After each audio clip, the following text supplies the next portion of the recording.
We'll use this time now to acknowledge that this production takes place on the unceded territories of the Squamish, the Tsleil-Waututh, and the Musqueam people.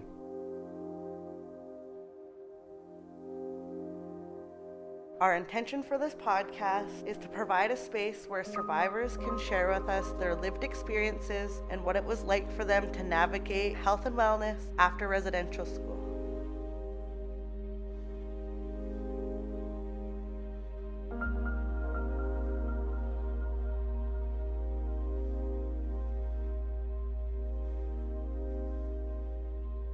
Aitzquel.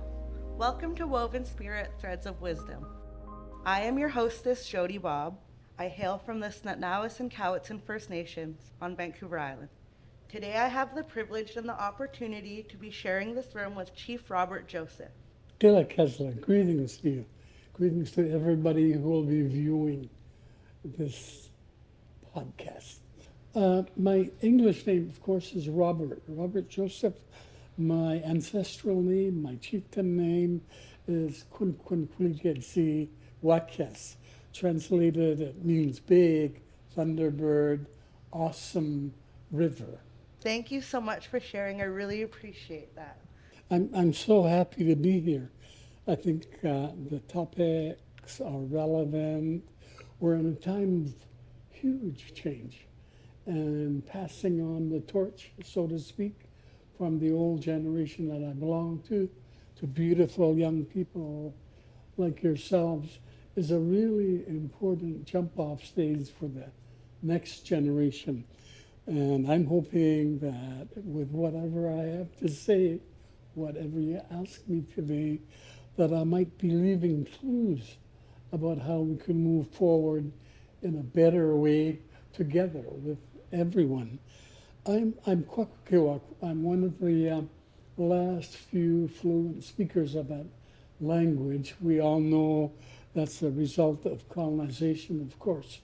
But the exciting thing is that there are young people everywhere in the area that I come from who are awakening, so to speak, and they really want to experience their authenticity as people from the tribes that they come from. They're learning the languages, learning to sing and dance and feel and experience and be a part of the worldview that we talk about so much that belongs to our ancestors, right? So I think getting together today and maybe shining a light on that a little bit and just moving forward in a good way to create a pathway for all young people who are coming behind us old folk, so to speak. Okay? I would really like to fluctuate on how these intergenerational relationships are so dominant in both of our lives and why it's important to share these conversations. Through the course of colonization for us, one of the things that was broken horrifically was the notion about who we are, where we came from.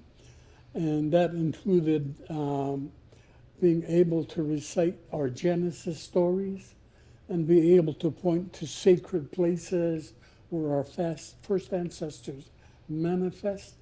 And it was from that moment, that sacred moment of manifesting as the tribes to which we belong, that we had forever, from that moment, that transformation time, we had forever a place we could return to, the very sacred site, the very history of the first ancestor of every clan.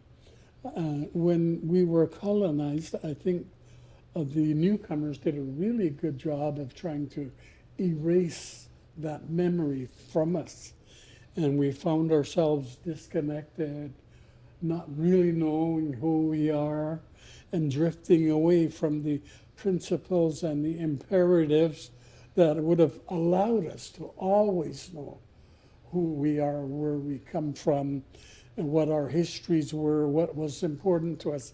In fact, our entire worldview rested with the notion that we would always have to connect it to this first moment, the first ancestor came to be, and how it evolved over time. And we became families. We began to articulate a culture and practice a culture. And we began to be able to be sovereign of mind, of spirit, not colonized, but sovereign of mind and spirit, that we were proud of who we are. And we need to get back to that, of course.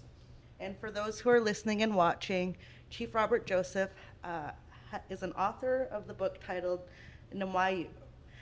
Would you be willing to share with us what your book is about and what it means to you? Oh, of course, yeah. First of all, I chose the title Namwayut, Namwayut. one with each other, Okay. as the title. And when I speak about it now, because there are more than we, the indigenous people, we're talking about all the people that are here on Turtle Island now or in Canada. We need to find a way to coexist so that we're not hurting each other, and we're respecting each other, elevating each other, celebrating each other.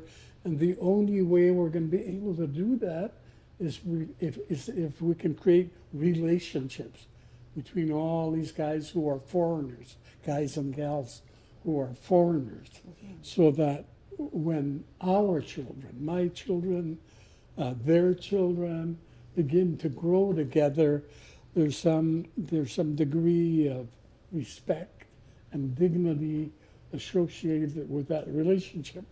And the notion that we accept the idea that we're all in this together. We're all here, nobody going away. How do we create an environment and lifestyles that allow us to be respectful to each other, and not be harming each other like what we've just gone through in the last 150 years. And so I wrote Namwayut because I did a lot of work on the establishment of a Truth and Reconciliation Commission, and I really didn't want us to lose a grasp of the narrative around colonization, around residential schools, around genocide, and all of those nasty things that we now know and understand. And I thought, and it was around the COVID time, I thought, oh my gosh, people are going to forget. They're going to just drift away from the idea that we've agreed together that we can reconcile with each other, our history, our past, our notions about each other, our perspectives about each other. And I thought, I don't want to lose that. Nobody should want to lose that, especially us, because we've really suffered under the weight of colonialism. And so I wrote this book, and it was 2 years in the writing. I really wanted to make sure that the narrative in Namwayut pointed out who we are, our authentic, original, indigenous history, and how we had belonged to this place forever, and that we're going to belong there forever. And that we needed now to understand that things have shifted. People from around the world have come to our homelands, and they haven't made it very comfortable. They've been cruel, and we need to change that. Because I was in a generation where I was a little indigenous kid, and it hurt too much. I don't want to see little indigenous kids hurt anymore, nor do I want to see any kid, whatever their color or race or creed, be hurt. We all should feel value, have a sense of purpose, and we can do it on our terms with respect to our own worldview as indigenous people. We're not allowed to talk about that even, but now we're beginning. We're in a time of reconciliation in this country. We all know the story of the residential school history, and since that's come to bear, since all Canadians have learned about it, and our own people have learned about it, we now understand that's just not acceptable. But that's not enough. We know it's not acceptable. We've got to find a way to build on that now so that everybody, like I said, belongs, is connected, and feels worthy, and be able to love themselves. How many little indigenous kids didn't love themselves? They didn't know how anymore because their parents began to forget about how we used to do those things. You know, when I was a little kid, there were terms of endearment every day, all day long. Oh, precious one, monumental one, supernatural one. They had these words to describe to little kids like me when I was little, right? And we have to bring that love back into our lives. We have to bring that pride, that sense of who we are. And I think this project will help to do that. And the brilliance of young people, indigenous young people now, are brilliant. I've never seen the level of brilliance before. And they really want to be involved. They care. Whereas in my time, when I was about their age, we didn't care anymore. We didn't think we had any right to be anything or anybody or to say anything else. But now we have these generations of young people everywhere, indigenous people, who are speaking up, standing up, and being heard, and insisting that their humanity be cradled in love, right? Yeah. Through reading your book, I really got that from the very first page to the very last page. And I'd like to thank you for your writings in that book, because a lot of it did reconcile with me and myself and my journey as a young First Nations woman. So thank you. In your novel, you briefly mentioned that through a majority of your careers, you felt like it was kind of a fluke. You felt a little bit displaced or confused on why you found yourself in those positions, navigating through that as a young adult man. When did you let go of that feeling and truly start to understand that you've earned your credibility? You know what? It's still there a little bit. I was so damaged, I guess I was so hurt, and just lost any notion of value and purpose, and beaten up so badly, spiritually, physically, emotionally, that it's hard for me to think about my being near to perfection or good, right?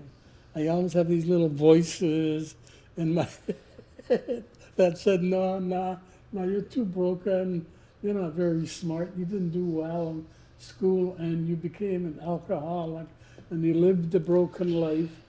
And even through all the healing I've gone through, that little voice still peeks out one time and says, don't fool yourself. And so I got to work at it every day.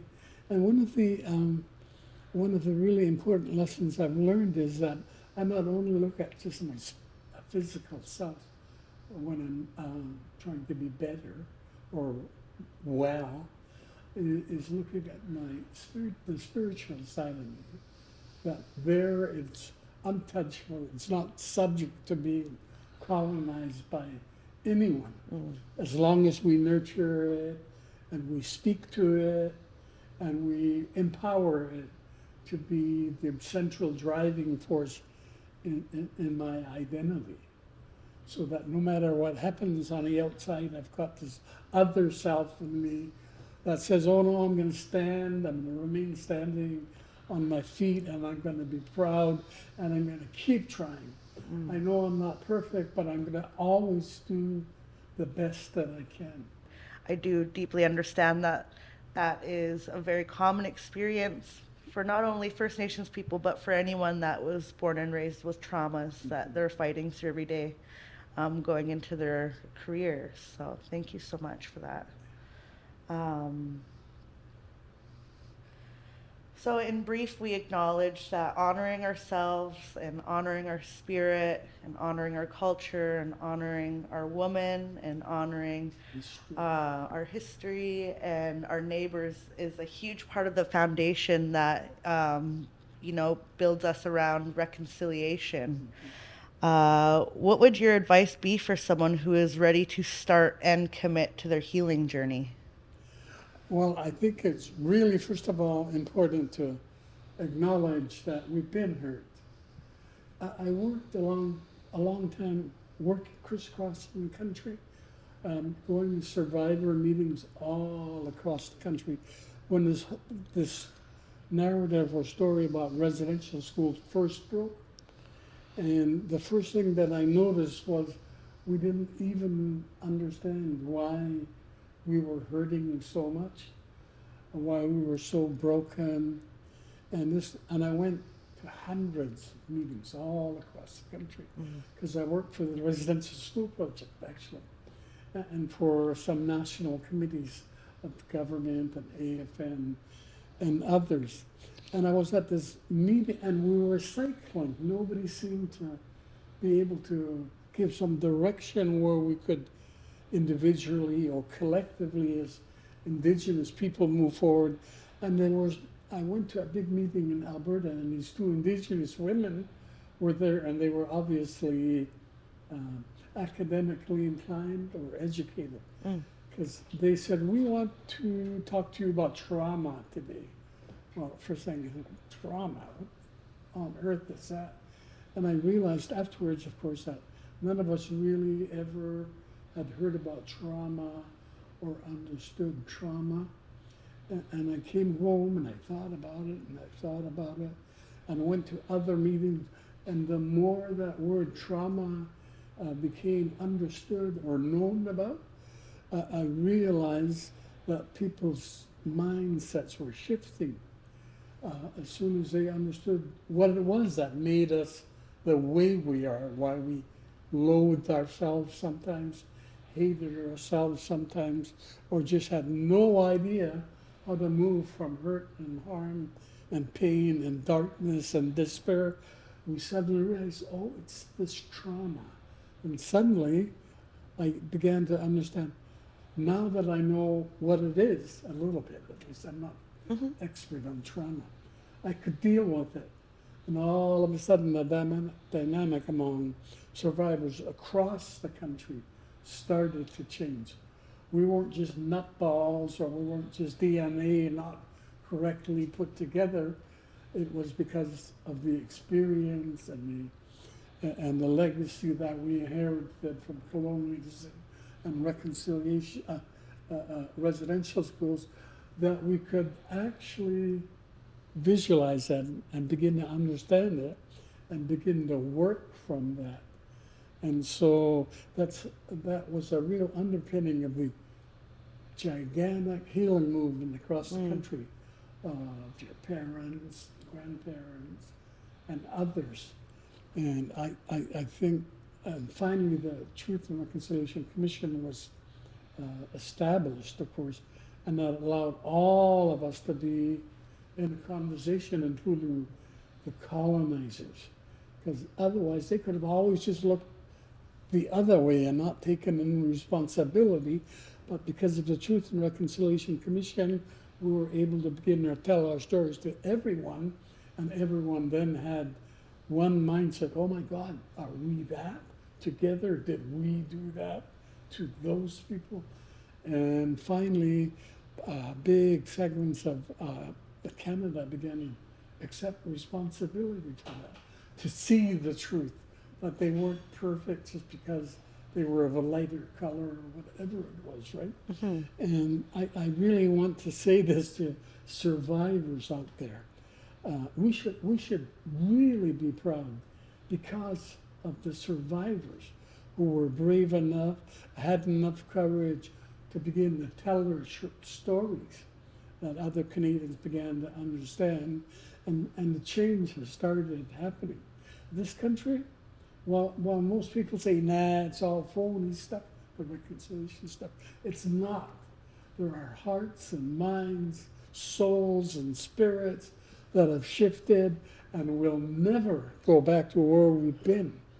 So I'm hoping that young people have open minds about that we have this opportunity in this moment to grab that change and make it greater, bigger, higher, more sacred, whatever it is that we need to do. But in Canada, because of the Truth and Reconciliation Commission work and other work, the apologies that we advocated for so fiercely with the Pope, with Harper, the former Prime Minister, and others, all the churches, we're in a different time now. And I think Canadians are becoming a little more enlightened, and everybody has a conscience. Canadians have a conscience. We need to keep this story and this movement alive, so that for every generation hereafter, it's a natural occurrence and expectation that we're going to treat each other better, even learn to love each other. And so I think it's a significant moment in history for us. And of course, there are a lot of ways to make sure that we don't drift away from this idea that everybody belongs, one humanity, whatever color, race, or creed, and that we each in our own places need to respect ourselves, but also afford respect to other people around us. Otherwise, it'll just keep cycling this hatred, this prejudice, brokenness, and stuff. Yeah, I think that you're definitely right on the nose with that one, because even if I were to reflect on my personal life, you know, I had graduated about 10 years ago from just high school, and the conversations around healing and healing journeys on all of Canada and First Nations people, the gumption of all of these conversations are being heard. And now we're being heard for the right reasons at the right time in these people's lives. And I feel like right now, you know, if we keep, as us the youth, if we keep trying to, you know, build opportunities to have these conversations and to be heard, you know, we're always going to be moving in the right direction. You know what? I really like what he said. There's one thing that I know absolutely for sure, that if we can create a dialogue between us, Indigenous people and all other people, and meaning begins to take shape, that's what transforms us. It's that we've shut each other out from talking with each other, having relationships between us and others, that we haven't found any ways forward in a different way. And I think that, and that's the other thing about young people, I have so much faith in them, is that they're learning how to have that communication with other people, right? When I was young, your age or age of everybody else there, I couldn't say 2 words. I was shy or reserved or scared. But now we have all of you, because there's an elevated empowerment among you, because you're educated or doing these wonderful things that you believe are worthwhile things to do. And that's to bring value to yourself. Forget about that other negative value that most of my generation have. Establish and build value for yourself, so that no matter where you go, you're on equal terms with everybody. I don't mean materially or anything, but in how you see and feel yourself, and your place in the universe, place in the community. We just got to shift our way of thinking. Yeah, thank you so much.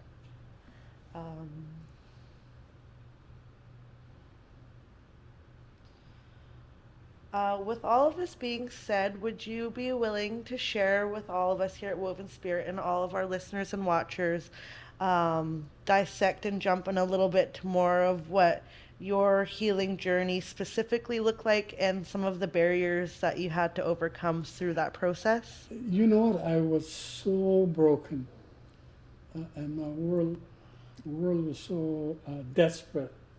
I actually had 2 visions of what people call epiphanies. And those 2 visions saved my life. And the first time was when I became a real alcoholic. I'd been out of school for several years. I got married, had children, I had a really good job, and I was prominent in the society in a small town like Cam River. That's where I was. I would lead the United Way drive. I'm the big wheel United Way, and mother caused us, and I had a really high public sort of profile, and on the outside it all looked really good, but inside I'm still hurting. I'm still nobody, no matter what I did or said. I couldn't let go of the pain and the suffering and the humiliation and the embarrassment and the rejection that I felt growing up, right? And so one day my wife and the kids were all gone. I had this big house. I had a really good job, so I had a big house. And they left. And of course, because I always drank when I couldn't handle things as a result of flashbacks and experience in those schools, that's what I did. I went out, and the first thing I did was just drink myself to oblivion. I did that the next day and the next day, the next day, and nothing made any sense. No matter how much I heard, it didn't make any sense. And finally I lost my job, of course. Finally the hydro was turned off in my house, of course. But I would always find somebody or another when I'd go down for my next drink. Somebody feel bad for you or sorry for you. And you'd pass out somewhere. And this just went on for a really long time. One day I met a friend of mine. He used to be a fish boat captain. So I fished for him. He said, oh, and everybody calls me Bobby Joe, by the way. Hey, Bobby Joe, wait up. And I didn't want to talk to him. He was ashamed of myself, right? I tried to walk away. He ran after me, grabbed me, he said, wait up. And so I stood there and I stared at him. And he said, you know what? I don't like what you're doing to yourself. He said, why don't you get out of town for a while? Go down to my boat, go sleep it off, and we'll pull out and go fishing tomorrow. So I said, yeah, I just want to get rid of him. Yeah, okay. But it sunk in. I went down to his, I don't know how I got to his boat by early the next morning. I woke up on that boat and I didn't remember right away where I was. And then I finally materialized, I'm on this boat. And then if you're an alcoholic, like I was, you can smell booze coming out of your pores, right? And the despair and darkness just floods over you. And I looked around and everybody else was sleeping in the forecastle where they sleep. Climbed out of the bunk, I went through the engine room, up through the galley, and I threw myself at the back of the boat. And as I did that, by then I was crying and I couldn't really quite see through the tears. But when I looked over the gunwale of the boat, there was an ocean, and that was the most powerful ocean I'd ever seen. Energy, light green, foam, just so beautiful. Then I looked at the forest on the other side of the channel. The forest was lush and green, lightning bolts going through it, and I finally was gazing way up in the heavens, and I saw the galaxy, just like you see in movies. And I heard this voice say, in spite of what you've done to yourself, I love you, and you're part of all of this. And then I came back to the moment. And that turned my life around. And I understand now why that was so powerful.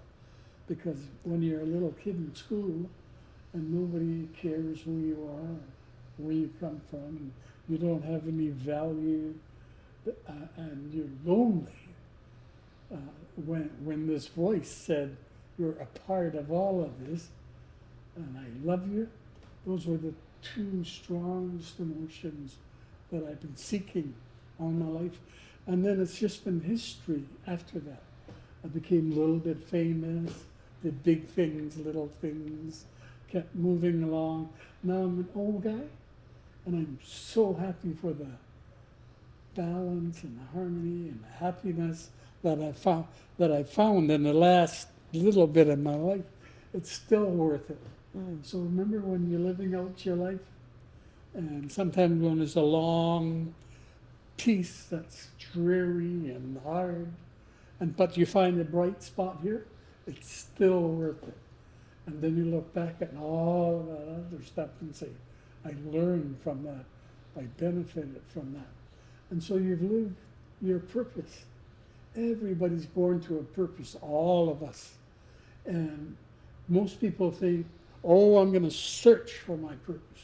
So all of us spend 50, 60, 90 years searching for the purpose, and then we come to the end of the road and realize, oh my God, every day was my purpose. And when I couldn't find it, I relied on the learning of this living experience to live out the last of my life in peace and balance and harmony, feeling connected, honored, respected, loving myself.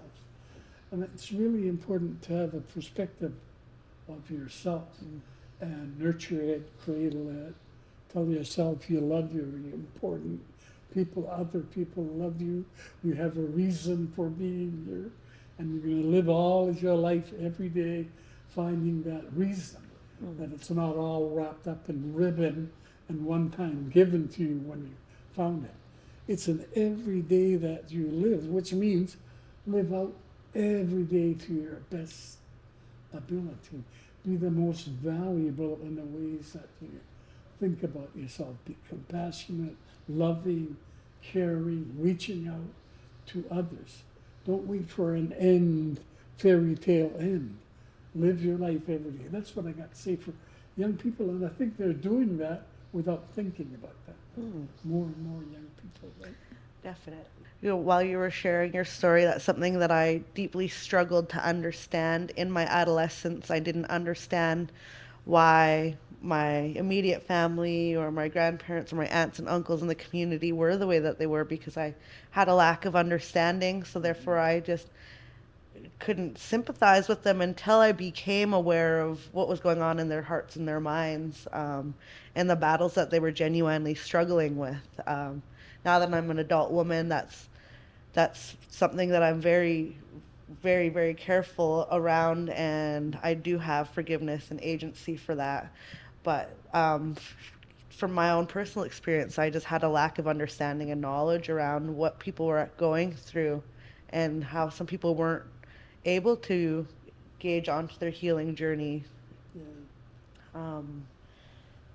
But I do get deeply inspired when you speak of your vision of healing and that story that came with that in your moment on the fishing boat, and how your vision in that moment has truly impacted our people. And for that, I would like to say thank you on for all of the good things that you've done for us as a whole. Is there anything that you're further wishing to discuss? Yeah, just for young people in general, is to always value yourself. I've kind of said it in different ways, that you're going to be going through all of these changes and challenges, and it's not always going to be perfect, but there's no such thing as perfection.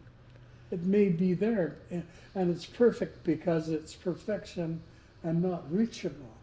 And I think all the young people that are here, not only in this room but everywhere, is to remember that all you really have to do is your best. You can't get beyond that. So that's your perfection. Don't let anyone tell you that there's only one perfection goal somewhere. That you got to be this, got to be that. It'll be what you mold or turn out to be as a result of your life experience and the learnings that have carried you forward. And really it's all about one word in the end, and that's the end, is love yourself fiercely. And if you can do that, you can learn to love others fiercely. But if you don't, it's a big chore. Thank you so much. Thank you. Your shared wisdom does not go unnoticed for all of us at Woven Spirit. And to all of those who are still listening and watching, we'd like to thank you for your time. Please make sure to like and subscribe, and we look forward to seeing you next time. Thank you for joining us for this episode of Woven Spirit Threads of Wisdom. We understand that the stories shared today may be challenging or triggering. If you need support, please reach out to our crisis line, available 24/7 at 1-800-721-0066. Remember, you don't have to navigate these feelings alone. Support is always here for you.